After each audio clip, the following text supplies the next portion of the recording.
పూర్ణావతారమైనటువంటి శ్రీరామావతారం మనుష్యులకు బాగా దగ్గరగా జరిగినటువంటి అవతారం.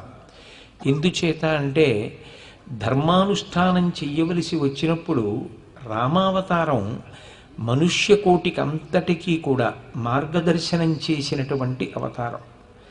అందుకే అసలు రామావతారం వచ్చినటువంటి ప్రయోజనం ఏమిటి అన్నది విచారణ చేసినప్పుడు సాధనకి సంబంధించినంత వరకు పరమాద్భుతమైనటువంటి విషయము ఆవిష్కృతమవుతుంది.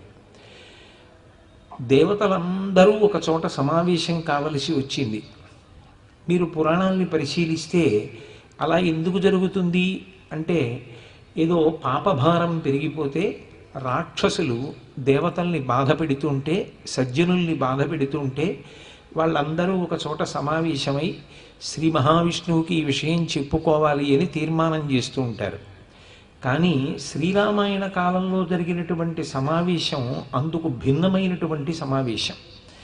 దశరథ మహారాజు గారికి పుత్ర సంతానం లేని కారణం చేత పుత్ర సంతానాన్ని పొందడానికి ఆయన యజ్ఞాన్ని ఆశ్రయించాడు.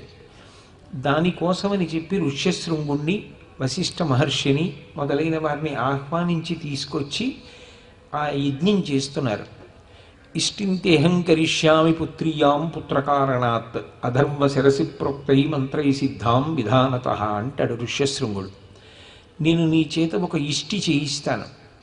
ఆ ఇష్టి చేసినప్పుడు నువ్వు భక్తితో చేసినటువంటి కర్మాచరణమునకు ప్రీతి చెందినటువంటి దేవతలు నువ్వు సంతానమును పొందేటట్టుగా నీకు అనుగ్రహం చేస్తారు అన్నాడు.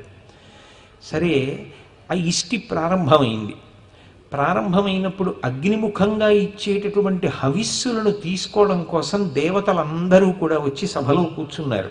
అంటే ఒక యజ్ఞం జరుగుతోంది అంటే అక్కడికి దేవతలు వచ్చి కూర్చుంటారు. అందుకే యాగశాలకి ప్రదక్షిణం చేస్తారు. ఆ ప్రదక్షిణ కార్యము చేత దేవతలు తృప్తి పొందుతారు అని.